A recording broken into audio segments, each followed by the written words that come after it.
છે. વડોદરા મહાનગરપાલિકામાં આયોજિત સ્થાયી સમિતિની બેઠકમાં 6 કામોને આપવામાં આવી મંજૂરી. સ્થાયી સમિતિના અધ્યક્ષ ડોક્ટર શીતલ મિશ્રના અધ્યક્ષસ્થાને બેઠક મળી. બેઠકમાં 6 કામોની દરખાસ્ત મૂકવામાં આવી. ચર્ચાના અંતે તમામ કામોને આપવામાં આવી મંજૂરી.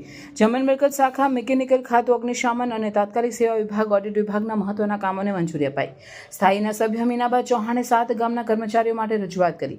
3 માસથી ઠરાવ થઈ ગયો હોવા છતાં પંચાયત પ્રમાણે પગાર ચૂકવવામાં આવે છે. બેઠકના અંતે સમિતિના અધ્યક્ષ ડોક્ટર શીતલ મિશ્રે માહિતી આપી.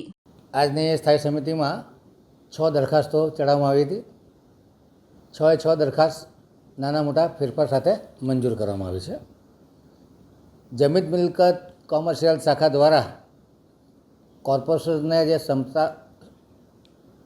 સંપ્રાપ્ત થયેલા ફાઇનલ પ્લોટો છે એમાં અમુક પ્લોટો કોમર્શિયલ છે, અમુક પ્લોટો રેસિડેન્શિયલ છે અને અમુક પાર્કિંગ અથવા કોમ્યુનિટી યુઝ માટેના પ્લોટ છે. એવા 24 પ્લોટ આઈડેન્ટિફાઈ કરી અને ત્યાં પે એન્ડ પાર્કની સુવિધા ઓક્શનિંગ દ્વારા કરી અને હયાત પોલિસી પ્રમાણે આ માટેની જે સત્તા છે એ કમિશનરશ્રીને આપવામાં આવેલી છે. જ્યારે પણ આ પ્લોટની જરૂરિયાત કોર્પોરેશનને પડે ત્યારે નોટિસ આપી અને આ પ્લોટ પે એન્ડ પાર્કમાંથી ખાલી કરી શકાશે.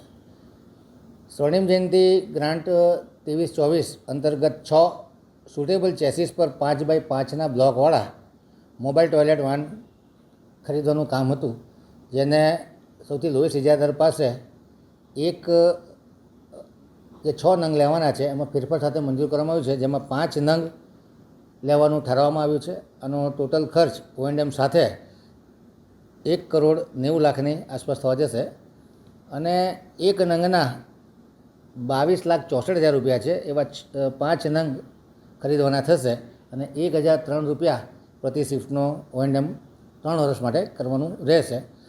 આ કામકાજમાં ફેરફાર કરીએ 6ના બદલે 5 નંગ અને 5 નંગના O&M મંજૂર કરવામાં આવ્યા છે. અગ્નિશમન દ્વારા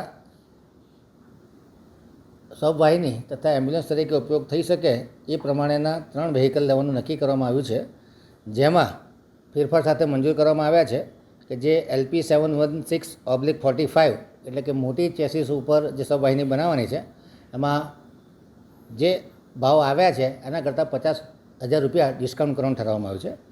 એવી જ રીતે નાની સબવાહિની કે જેમાં LP 412/36 ટાટાની ચેસીસમાં આ મશીનરી લગાડવાની છે અને ડેડ બોડી વાન બનાવવાની છે, એમાં પ્રત્યેક નંગે 25,000 રૂપિયા ડિસ્કાઉન્ટ નક્કી કરવામાં આવ્યું છે. સુરત ડી વર્ક શાખા દ્વારા શહેરમાં 40 જેટલા અલગ અલગ કેપેસિટીના પંપો છે એના ખાસ કરીને રિપેરિંગ અને રીવાઇન્ડિંગ માટેના કામને 20 લાખની મર્યાદામાં મંજૂર કરવામાં આવ્યું છે.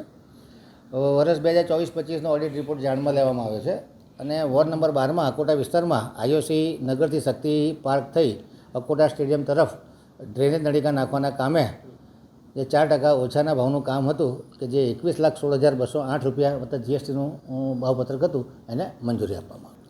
આ ઓજી વિસ્તારના જે કર્મચારીઓને આપણે સમાવેશ કર્યા છે એનો ઓર્ડર આપવાનું કામ ક્યાંક ડિલેમાં ચાલે છે.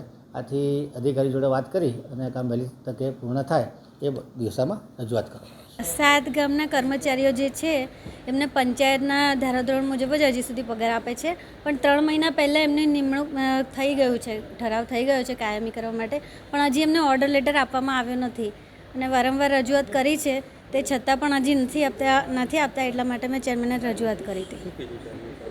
થઈ જશે, હમણાં કમિશનર સાહેબ સાથે વાત કરે છે.